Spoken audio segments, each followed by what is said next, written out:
मेरे साथ अब एंजल ब्रोकिंग के समीत चौहान जुड़ रहे हैं। समीत, ये जो प्रेशर है इसे कैसे देख रहे हैं? मुझे याद है जब उछाल आ रहा था बाजार, जब डायरेक्शनल कॉल था ऊपर की तरफ जाने का, तो 75-50 वो जोन था, 75-50 वो लेवल था जो बड़ा रेजिस्टेंस के तौर पे था। अब हम उसी लेवल्स पे ऊपर की तरफ से नीचे आते हुए नजर आ रहे हैं। कितना क्रूशियल है लेवल आप मानते हैं? और बाजार पे अब कॉल क्या होगा, और दबाव गिराने वाला है क्या सर? देखिए आशीष, अगर हम 2 से 3 वीक्स पहले की बात करें तो वहाँ पे एक 75-50, 75-80 का रेजिस्टेंस था। वो निफ्टी ने ब्रेक करके वहाँ से हमने एक सर्च देखी थी। उसके बाद अगर हम लास्ट 2 वीक की प्राइस एक्शन देखें तो जब भी निफ्टी 75-80, 75-90 के आसपास आता था वहाँ पे हम बाइंग इंटरेस्ट देख सकते थे और वहाँ से एक अच्छा खासा उछाल आ रहा था। कल भी हमने देखा कि निफ्टी ने 75-90 के आसपास एक लो बना के एक माइनर पुल बैक दिया।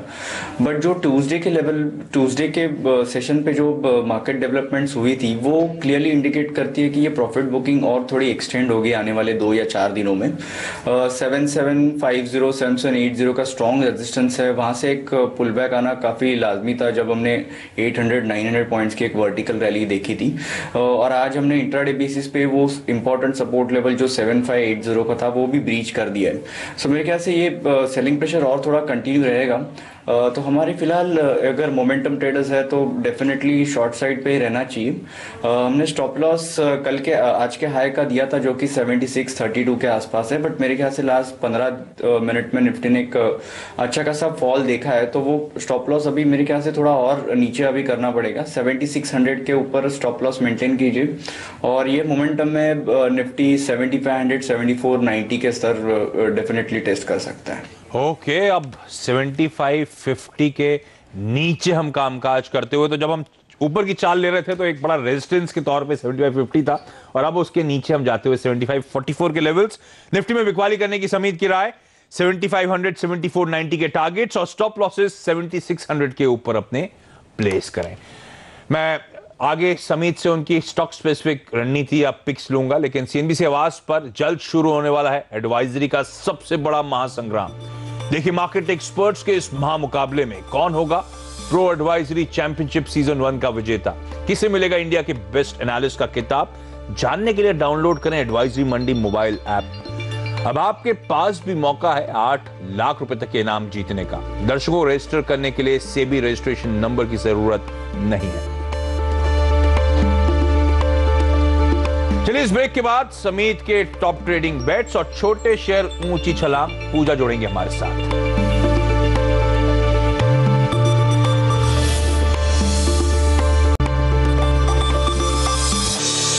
ब्रेक के बाद आपका स्वागत है। तो 75-45 के जो लेवल्स की मैं बात करता हूं, उन लेवल्स के आसपास अब रुकता हुआ, थमता हुआ, इससे ज्यादा दबाव नहीं देखने को मिला एटलीस्ट अब तक। तो अब देखते हैं इससे ज्यादा डाउनसाइड आती है कि नहीं आती दिन के दौरान। लेकिन अब हमारे साथ पूजा त्रिपाठी जुड़ रही हैं। वो ऐसे स्मॉल कैप शेयर लेकर आई हैं जिनमें आज तगड़ा एक्शन दिख रहा है। तो पूजा बताइए, कौन से स्मॉल कैप शेयरों में हलचल दिख रही है? जी, पहले स्मॉल कैप इंडेक्स का एक चेक ले लेते हैं। 30 अंक की कमजोरी के साथ ये इंडेक्स ट्रेड कर रहा है, लेकिन काफ़ी सारे इंडेक्स ऐसे हैं जो खबरों की वजह से इनमें काफ़ी मजबूती देखने को मिल रही है। डायमंड पावर की बात कर ले, 15 से 16% की मजबूती के साथ ये काउंटर ट्रेड कर रहा है और ज्वेल ऑफशोर में भी अच्छी तेजी देखने को मिल रही है। दोनों ही खबरों के दम पर चल रहे हैं। डायमंड पावर में खबर है कि कोटक महिंद्रा बैंक की यूनिट इसमें स्टेक खरीद चुकी है और ज्वेल ऑफशोर में एसडीआर की बात चल रही है और इस खबरों की वजह से ये दोनों शेयर में आज अच्छी खासी तेजी देखने को मिल रही है। और इसके अलावा तमाम ऑफशोर कंपनीज में आज तेजी है। अबान ऑफशोर, डॉल्फिन ऑफशोर भी मजबूती के साथ आज कारोबार कर रहे हैं। मीडिया स्टॉक्स भी आज बजिंग है। कल भी हमने देखा था कि अच्छी तेजी देखने को मिल रही थी इन काउंटर्स में और आज भी तेजी के साथ कारोबार कर रहा है। टिप्स इंडस्ट्रीज ने भी अपना नया 52 वीक हाई बनाया। प्रीतिश नंदी में हम देख रहे हैं 7% की तेजी के साथ ये काउंटर ट्रेड कर रहा है। टिप्स इंडस्ट्रीज में भी 5% की मजबूती देखने को मिल रही है। शुगर स्टॉक आज भी इन सभी काउंटर्स में अच्छी खासी तेजी है। अपर गंगेज, धरानी शुगर्स, कोठारी शुगर्स, शुगर सभी में करीब 4 से 5% की तेजी आज देखने को मिल रही है। और इसके अलावा जो बाकी स्मॉल कैप गेनर्स है जिनमें आज हम अच्छी तेजी देख रहे हैं, इसमें India Bull Ventures, Delta Corp, ITNL और जेबीएफ इंडस्ट्रीज भी मजबूती के साथ कारोबार कर रहे हैं। ओके, तो ये तमाम स्मॉल कैप स्टॉक्स जो आज एक्शन में है। लेकिन समीत मेरे साथ जुड़े हुए हैं। समीत, आपने हमें निफ्टी की कॉल दी, बिकवाली करने की सलाह थी, कुछ स्टॉक स्पेसिफिक आइडियाज भी शेयर करें सर। यस, इंडेक्स के मोमेंटम के साथ जाएंगे। 3 रिकमेंडेशन है, उसमें से 2 शॉर्ट साइड पे होंगी। पहला होगा हीरो मोटोकॉर्प, जो क्लियरली एक अच्छी खासी रैली के बाद कहीं ना कहीं पे उसके रेजिस्टेंस के आसपास ट्रेड कर रहा है। डे बिफोर यस्टरडे हमने एक बेरिश पैटर्न देखा था जो आज इंट्राडे बेसिस पे कंफर्म भी हो गया है। तो हीरो मोटो में हम एक थोड़ा प्रॉफिट बुकिंग देख सकते हैं फ्रॉम करंट लेवल 2830 2850 के हम लेवल एक्सपेक्ट कर रहे हैं, और ये शॉर्ट किया जा सकता है 3020 के स्टॉप लॉस से। दूसरा प्राइवेट बैंकिंग स्पेस से होगा यस बैंक। लास्ट 2-3-4 दिनों से हम इस पे हमारा नेगेटिव स्टांस मेंटेन कर रहे हैं। 850 855 के लेवल से हम इसको शॉर्ट रिकमेंड कर रहे हैं, बट करंट लेवल पे भी अगर देखें निफ्टी में नीचे की तरफ मोमेंटम है तो ये पार्टिसिपेट कर सकता है। तो इसको शॉर्ट किया जा सकता है 860 के स्टॉप लॉस के साथ, और हमारा एक नियर टर्म टारगेट इसमें 805-800 का है। और फाइनल रिकमेंडेशन बाय साइड पे होगा, बट वो करंट लेवल पे नहीं होगा। ये प्री डिफाइंड लेवल उसकी होगी 1430 की। 1430 के लेवल पे जाता है, उसके ऊपर जाता है तो इसमें एक ब्रेकआउट कंफर्म होगा, तो वहां पे एक लॉन्ग साइड पे पोजीशन ली जा सकती है। 1360 का टारगेट स्टॉप लॉस होगा, और टारगेट हमारा 1530 से लेके 1550 का होगा। ओके, तो हीरो मोटोकॉर्प और यस बैंक में बिकवाली करने की सलाह और अजंता फार्मा में खरीदारी करने की रणनीति। 2 स्टॉक्स जो आपके रडार पर रहने चाहिए वो है एक मारुति सुजुकी, वायदा में 3.25% का दबाव, और एचडीएफसी 3% की कमजोरी के साथ इस समय कामकाज करता हुआ। लेकिन चलिए, इस शो में अब इस समय इतना ही। एक छोटा सा ब्रेक लूंगा। ब्रेक के बाद सीएनबीसी आवाज के market editor Anil Singhvi, in fact वो मेरे साथ अब स्टूडियो में जुड़ चुके हैं। अनिल खास तौर पे वायदा बाजार की रणनीति के साथ एक शो लेकर आएंगे। अनिल जी, क्या खास होने वाला है आज शो में? देखिए, बाजार में तेज गिरावट हुई है, और अब बड़ा सवाल लोग ये जानना चाहते हैं कि अगला अहम सपोर्ट कहाँ है, और क्या यहाँ पर एक काउंटर ट्रेड लेकर खरीदारी करने का मौका है, या फिर 7500 भी टूट जाएगा। बैंक निफ्टी में क्या है, और खास तौर से इस तरह का जब बड़ा उतार चढ़ाव हो, ट्रेडर्स फंसे होते हैं। मदद करेंगे हम आपकी ट्रेडर्स हॉटलाइन में एक छोटे से ब्रेक के बाद।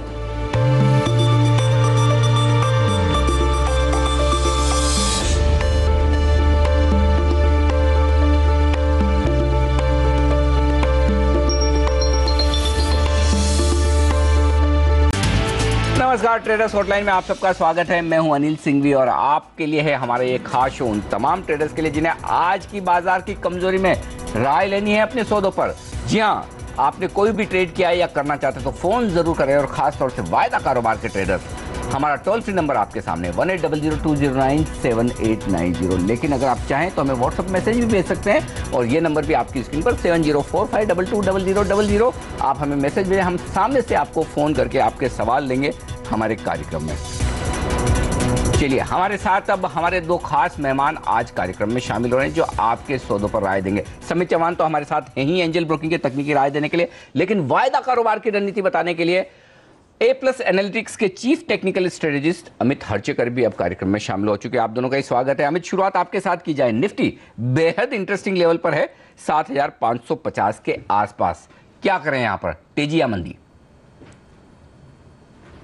देखिए, पहले तो हमें समझना चाहिए कि पिछले 2 दिन की जो मार्केट मूवमेंट थी उसमें वॉल्यूम्स ऑलमोस्ट 20% बिलो एवरेज थे। हिस्टोरिकली हम देखेंगे जा चुका है कि जब भी आरबीआई पॉलिसी होता है तो एटलीस्ट वॉल्यूम्स 15 से 20% एवरेज वॉल्यूम से ज़्यादा होता है। तो इसी बार वॉल्यूम्स काफ़ी कम थे, इसी कारण 7600 एक काफ़ी इंपॉर्टेंट टर्न अराउंड बन सकता है। लेकिन मेरी यही राय होगी कि आपको थोड़ा वेट करना चाहिए। अगर निफ्टी फ्यूचर्स, क्योंकि कल का जो वीवैप लेवल था निफ्टी फ्यूचर्स में अराउंड 7625 था, अगर 7630 के ऊपर निफ्टी फ्यूचर्स चलता है तो एक बाय की सलाह होगी, और हमारा लक्ष्य अराउंड 7740 का होगा, और उसके बाद में स्टॉप लॉस 7580 का होगा। लेकिन कल का जब तक वीवैप लेवल विच इज 7630 जब तक ना टूटे, आपको बाय करने की सलाह नहीं होगी। 7630 इसके ऊपर निकले निफ्टी फ्यूचर तभी खरीदें, और तब स्टॉप लॉस होगा 7580 का। 7730 के लक्ष्य के लिए तो कंडीशनल बाय है, कंडीशनल खरीदारी की राय अमित की तरफ से। लेकिन अमित, बैंक निफ्टी जो कि निफ्टी के मुकाबले में ज्यादा कमजोर था, लेकिन अब सिचुएशन ऐसी दिख रही कि बैंक निफ्टी और निफ्टी लगभग बराबर गिरे हुए हैं, यहां पर क्या किया जाए? देखिए, इसमें बैंक निफ्टी में ओवरऑल व्यू नेगेटिव ही है, लेकिन अभी भी ये काफ़ी सपोर्ट जोन पे है, तो यहाँ से एक रिबाउंड आ सकता है। उसमें भी एक कंडीशनल बाई बनता है। 15,820 के ऊपर ही बाय करें, जो कि कल के हाई के अराउंड ही बनता है। अगर उसके ऊपर चलता है तो इसमें शॉर्ट कवरिंग आने की उम्मीद है, क्योंकि डिक्लाइन लो वॉल्यूम्स पे हुई है। काफ़ी पॉसिबिलिटी है कि इसमें एक रिट्रेसमेंट के बाद आपको बड़ी गिरावट आए। तो 15,600 तो 15,700 स्ट्रॉन्ग सपोर्ट जोन है, लेकिन इसमें भी राय होगी 15,820 टूटता है तो एटलीस्ट 200 से 250 पॉइंट की तेजी आ सकती है। ओके, 200 से 250 पॉइंट तक की तेजी बैंक निफ्टी में बन सकती है, लेकिन कब बनेगी? जब बैंक निफ्टी 15,820 के पार निकलेगा तब खरीदेगा। तब लगाइए आप स्टॉप लॉस 15,500 पर 16,300 के लक्ष्य के लिए। यानी कि अमित को भरोसा पूरा है कि पुराने लेवल्स फिर से आते हुए दिखेंगे। एक बार की निफ्टी अपना करेक्शन पूरा कर ले, बैंक निफ्टी अपना पूरा करेक्शन खत्म करें उसके बाद। चलिए दर्शकों के सवाल लेते हैं। सबसे पहले आज हम शुरुआत करते हैं श्याम जी के साथ, जो मुरैना से इस वक्त हमारे साथ फोन लाइन पर है। सर नमस्कार, पूछिए अपना सवाल। सर मेरे पास L&T फाइनेंस होल्डिंग लिया हुआ है मैंने, हाँ जी, और 75 का कॉल है, ₹1.95 पे लिया है। ओके, ₹1 टारगेट और स्टॉप लॉस, और सर मैं इसको एवरेज करना चाह रहा हूँ, लॉस हो रहा है तो जरा ₹1.95 पे लिया है, ₹1.30 भाव है। आप एवरेज भी करना चाहते हैं, स्टॉप लॉस और टारगेट भी चाहते हैं, राइट? जी जी जी। चलिए अभी पूछ लेते हैं। समित क्या कहेंगे आप? तकनीकी तौर पर चार्ट पर क्या सिचुएशन है? स्टॉप लॉस टारगेट चाहें तो आप फ्यूचर्स के दे दें, अगर एवरेज करने की आपकी राय है तो वो भी बताएं।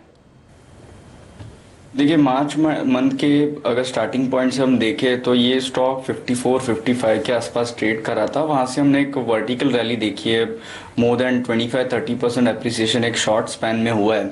उसके बाद अगर देखें तो 72-74 पे उसके एक स्ट्रॉन्ग रेजिस्टेंस जोन है, तो उसके आसपास कल उसने एक हाई बनाया था और आज हमने थोड़ा बहुत इसमें एक प्रॉफिट बुकिंग देखा है। सो मेरे ख्याल से यहाँ पे करंट लेवल पे एवरेज तो डेफिनेटली नहीं करना चाहिए। इन केस अगर यहाँ से कोई भी इनको बाउंस मिलता है वापस आज या 1-2 दिन में अगर बाउंस मिलता है तो उनके जो कॉल ऑप्शन उन्होंने बाय किया वहां पे एग्जिट कीजिए, क्योंकि 72 से लेके 74 का लेवल ब्रेक करना एक चैलेंजिंग टास्क होगा अब आने वाले कुछ दिनों के लिए।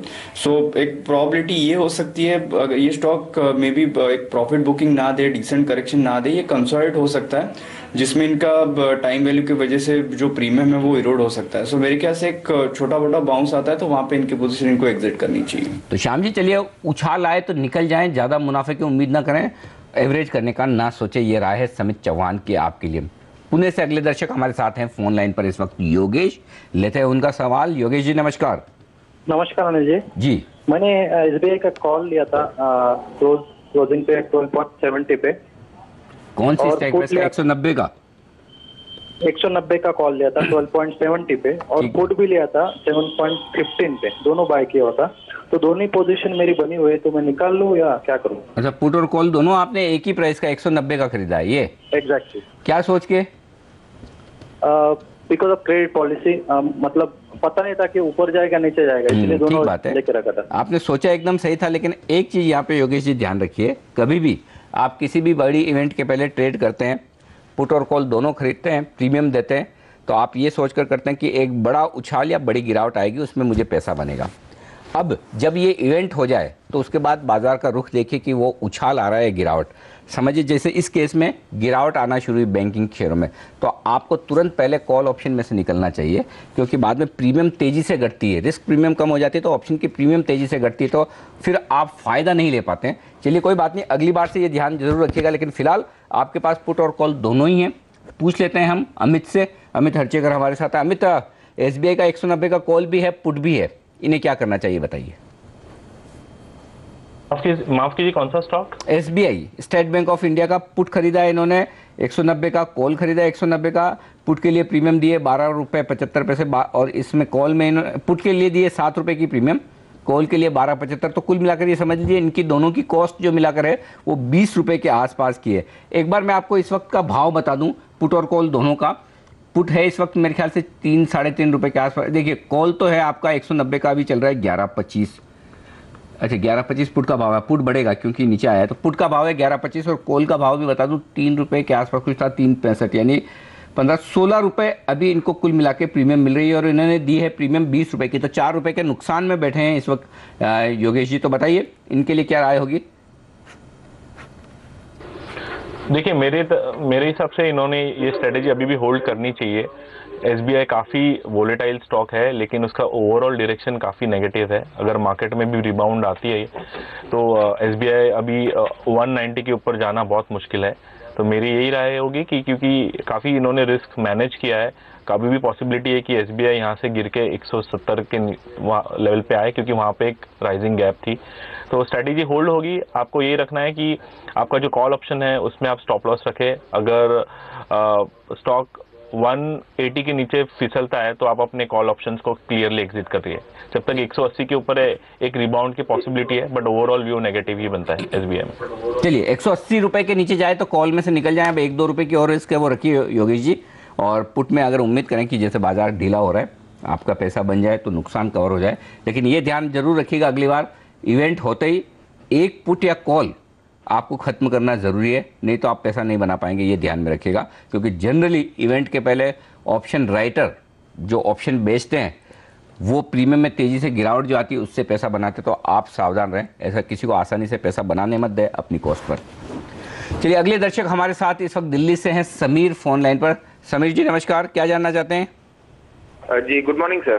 गुड मॉर्निंग सर, मैंने एक अशोक लीलैंड खरीदा था, एक लॉट अप्रैल का 109.50 पे, और अजंता फार्मा एक लॉट 1420 रुपए पे। क्या करें अभी? ओके, अशोक लेलैंड खरीदा है आपने 109.50 और अजंता फार्मा में भी आपकी तेजी की पोजीशन है 1420 की। चलिए समित चार्ट देखकर बताएं। 109.50 की खरीद है, थोड़ा नुकसान है 2 रुपए का, क्या किया जाए? Stop loss target? देखिए रिसेंटली हमने एक मेजर रेजिस्टेंस है अशोक लेलैंड में ब्रेकआउट देखा था 9900 का, जो एक प्रीवियस हर्डल था, और उसके बाद हमने एक शार्प मूव देखी है ऊपर की तरफ। बट 111 112 ये एक स्ट्रॉन्ग रेजिस्टेंस जोन है। अगर हम रिट्रेसमेंट लेवल्स देखें नीचे के मूव के, तो वो उसके आसपास कहीं पे वो कोइंसाइड हो रहे हैं, वहाँ से हमने प्रॉफिट बुकिंग देखी है। और लास्ट 4 दिनों में ये स्टॉक नियरली 4-5% करेक्शन दे चुका है। यस, बाय ऑन डिप्स रहेगा अगर आप मीडियम टर्म व्यू इसमें रखते हो तो, बट नियर टर्म व्यू में अगर ये स्टॉक 106.50 के नीचे जाता है तो इसमें ये प्रॉफिट बुकिंग और कंटिन्यू रहेगा 103-104 की तरफ। तो मेरे ख्याल से 106.5 का स्ट्रिक्ट स्टॉप लॉस इसमें मेंटेन कीजिए। ऊपर की तरफ 110 के ऊपर इसमें वापस एक अच्छी खासी मूव स्टार्ट हो सकती है। चलिए, तो ये है राय। लेकिन अजंता फार्मा 1420 में खरीदा हुआ है। समित इसके चार्ट्स भी देखकर बताएं क्या करना चाहिए। देखिए अनिल जी, अभी आई गेस 10 मिनट्स पहले ही हमने एक रेकमेंड किया हुआ है अजंता फार्मा बाय साइड पे, बट वो एक प्री डिफाइंड लेवल हमने दिया है 1430 का कैश सेगमेंट में। जैसे ये 1430 का लेवल ब्रेक होता है अजंता फार्मा में, इसमें एक वीकली बेसिस पे भी एक ब्रेकआउट कंफर्म हो सकता है। वो केस में ये 1500-1550 के लेवल भी दिखा सकता है। सो मेरे ख्याल से फिलहाल वेट कीजिए। अभी अगर इनको एक स्टॉप लॉस मेंटेन करना है तो 1360 का ही एक इंपॉर्टेंट सपोर्ट लेवल होगा, या फिर अगर इनको रिस्क ज्यादा नहीं इनके कॉस्ट के आसपास ही ट्रेड कर रहा है तो एग्जिट कीजिए, और जैसे ब्रेकआउट आता है 1430 के ऊपर पोजीशन रीइनिशिएट कीजिए। चलिए, तो ये है राय आपके लिए इन तमाम शेयरों पर। इन पर नजर रखिएगा समीर जी, और इसी लिहाज से आपको ट्रेड करना है। अगले दर्शक हमारे साथ हैं जलगांव से अश्विन, लेते हैं उनका सवाल। सर पूछिए। सर JSW स्टील है, 2 लॉट 1250 रुपए शॉर्ट है। शॉर्ट किया आपने? फ्यूचर में क्यों किया शॉर्ट? Yes sir. क्या वजह से शॉर्ट किया आपने? 1180 रुपए का टारगेट था मन में, लेकिन वो नीचे गया ही नहीं, ऊपर ही ऊपर गया। 52 हफ्तों के उच्चतम स्तर पर रोज चल रहा है, ये तो शेयर बढ़ रहा है, लाइफ टाइम आए, तो ऐसे क्यों बेच रहे हैं सर आप? ट्रेंड के विपरीत नहीं चले? स्टील में करेक्शन आएगा ये मान के अपन ये शॉर्ट किए थे। हाँ, लेकिन न्यूज सेक्टर के लिए पॉजिटिव आ रही है, ड्यूटी की भी बात हो रही है, तो थोड़ा ध्यान रखें। चलिए अब कोई बात नहीं, 1250 में आपकी शॉर्ट हो गई है, तो एक बार अमित से पूछते हैं। अमित, वायदा कारोबार में इनके 2 फ्यूचर शॉर्ट है 1250 में, क्या करना चाहिए इन्हें? देखिए मेरी सलाह होगी कि इनको एक एग्जिट कॉल लेना होगा, क्योंकि ग्लोबली अगर डॉलर वीक होता है तो उसका सबसे ज़्यादा बेनिफिट मेटल स्टॉक्स को हो रहा है, और हम वही देख रहे हैं। डॉलर्स बास्केट ऑफ करेंसीज के अगेंस्ट वीक हो रहा है, और उसके वजह से टाटा स्टील, वेदांता और हिंडाल्को जैसे स्टॉक में काफ़ी रैली आ रही है। जब तक स्टॉक 1250 के नीचे क्लोजिंग नहीं आती है, अभी भी ट्रेंड पॉजिटिव है, और ऊपर की तरफ 1320 या 1340 की तरफ जाने की उम्मीद है। तो एग्जिट करें, अपसाइड एक्सटेंड भी हो सकती है और आप इस लेवल पे अपना लॉस मिनिमाइज करके निकल जाए। ठीक बात है। चलिए, तो ये राय है आपके लिए JSW स्टील पर। निकल जाएं सर, मुनाफा बनने की संभावना कम है, स्टॉक मजबूत है, ये ध्यान रखें आप ज़रूर। लेकिन बता दें आपको, CNBC आवाज़ पर जल्द शुरू होने वाला है एडवाइजरी का सबसे बड़ा महासंग्राम। देखिए मार्केट एक्सपर्ट्स के इस महामुकाबले का कौन होगा प्रो एडवाइजरी चैंपियनशिप सीजन 1 का विजेता, किसे मिलेगा इंडिया का बेस्ट एनालिस्ट का खिताब। जानने के लिए डाउनलोड करें advisorymonday.com मोबाइल ऐप। आपके पास भी मौका है 8 लाख रुपए तक का इनाम जीतने का, और दर्शकों को सेबी रजिस्ट्रेशन की जरूरत नहीं है।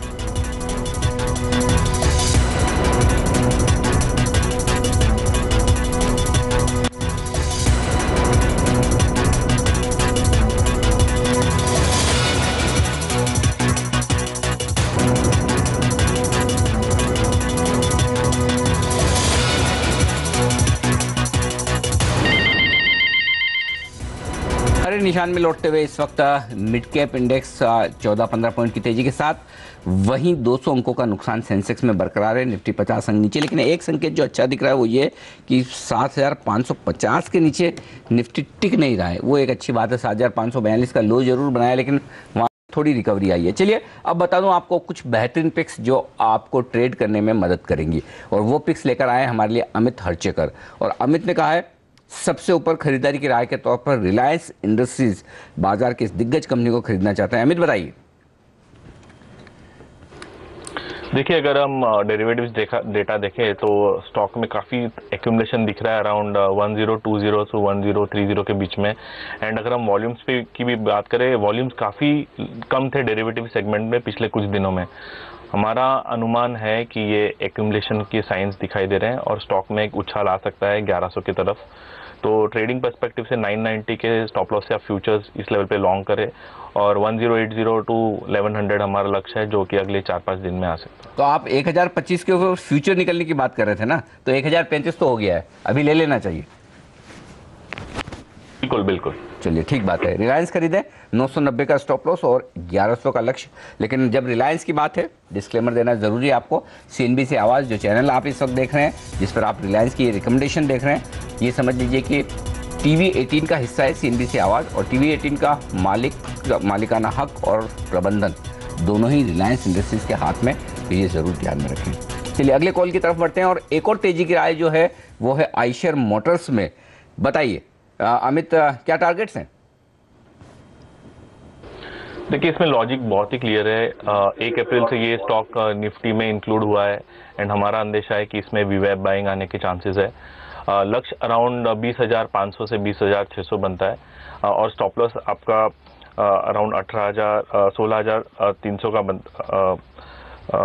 माफ कीजिए, लक्ष्य आपने दिया है 20,500 का, स्टॉप लॉस है आपका 18,500 का। 5-5 डिजिट वाला बड़ा स्टॉक है, तो एक आध नंबर में कंफ्यूजन होना स्वाभाविक है। तो अमित के जो टारगेट्स हैं आपकी स्क्रीन पर आते हुए देख रहे हैं। अमित कह रहे हैं 19,100 के पार निकले, खरीदिए, यानी कि यहाँ से 50 पॉइंट और बढ़ जाए, 50 रुपये आइशर मोटर, तब खरीद लेना चाहिए। 18,500 का स्टॉप लॉस, 20,500 का लक्ष्य है। एक और पिक है अमित की लिस्ट में शॉर्ट साइड पर, वो मैं थोड़ी देर में लूँगा, लेकिन उससे पहले आपको बता दूँ, पिछले महीने यानी कि मार्च के महीने में कंपनी ने दिल खोलकर डिविडेंड बांटे हैं। पिछले साल मार्च के मुकाबले में कंपनियों ने कुल मिलाकर 8 गुना ज़्यादा डिविडेंड दिया है। जी हाँ, 8 गुना। और इसी पर ज़्यादा जानकारी लेते हैं, हमारे सहयोगी डिम्पी कालरा हमारे साथ है। डिम्पी, ये बताइए मार्च में कंपनियों ने इतनी ज़बरदस्त बारिश क्यों की है डिविडेंड की? बहुत पैसा बांटा है इन्वेस्टर्स में। बिल्कुल 45,000 करोड़ रुपया करीब करीब बांटा गया है, और ऐसे 321 कंपनियों ने बांट दिया डिविडेंड के तौर पर। असल में अगर आप देखेंगे तो इसमें सरकारी कंपनियों का हिस्सा बहुत ज़्यादा है। कुल डिविडेंड का करीब 42% से ज़्यादा का हिस्सा सरकारी कंपनियों ने डिविडेंड का जो कुल हिस्सा है वो 42 कंपनी सरकारी कंपनीज थी।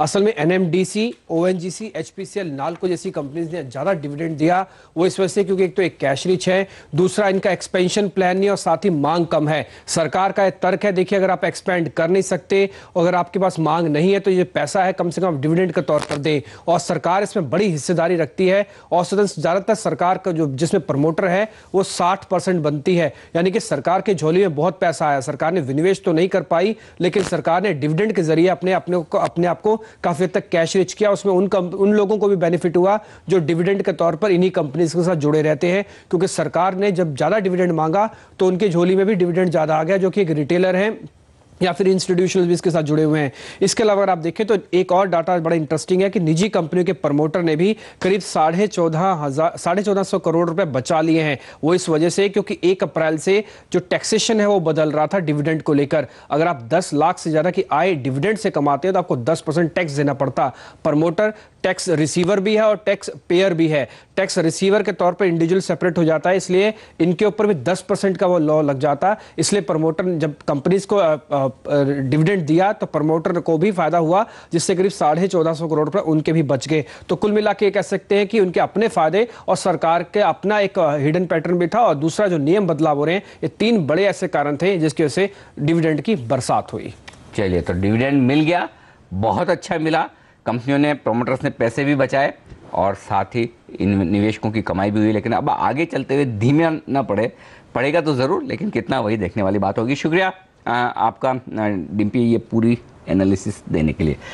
और इस बीच बता दें आपको, इस बैंक्स ने और जो किंगफिशर वाला मामला है उसमें सुप्रीम कोर्ट में बैंक्स ने आज माल्या के ऑफ़र के सामने अपना ऑफ़र देना था, तो बैंक्स ने ठुकरा दिया है माल्या का 4000 करोड़ रुपए का प्रस्ताव कि हम 9000 करोड़ के सामने 4000 करोड़ रुपए देना चाहते हैं। और ये आपको पता है, कल से सबसे पहले CNBC आवाज़ ने आपको ये खबर दी थी कि विजय माल्या का ये प्रस्ताव बैंक ठुकरा देंगे। वो मिनिमम 6000 करोड़ से कम में राजी नहीं होंगे। फिलहाल अब कितने में राजी होते हैं ये हम और डिटेल में बताएंगे, लेकिन एक बात तो साफ है, जैसा CNBC आवाज़ ने आपको सबसे पहले कहा था, 4000 करोड़ रुपए में बैंक मानने वाले नहीं। और यही बैंक्स ने कहा है इस वक्त सुप्रीम कोर्ट में। ये ताज़ा खबर आपकी स्क्रीन पर फ्लैश होती हुई दिख रही है। विजय माल्या का प्रस्ताव बैंक्स ने सुप्रीम कोर्ट में ठुकरा दिया है। ये इस वक्त की सबसे बड़ी खबर। तो विजय माल्या के लिए मुश्किलें अभी भी कम होती नजर नहीं आ रही है। वक्त एक ब्रेक के बाद एक शॉर्ट करने की रणनीति आपके लिए, कौन सा स्टॉक है और क्या है टारगेट, साथ ही ऑप्शंस की रणनीति भी हमारे एक्सपर्ट से इस ब्रेक के बाद।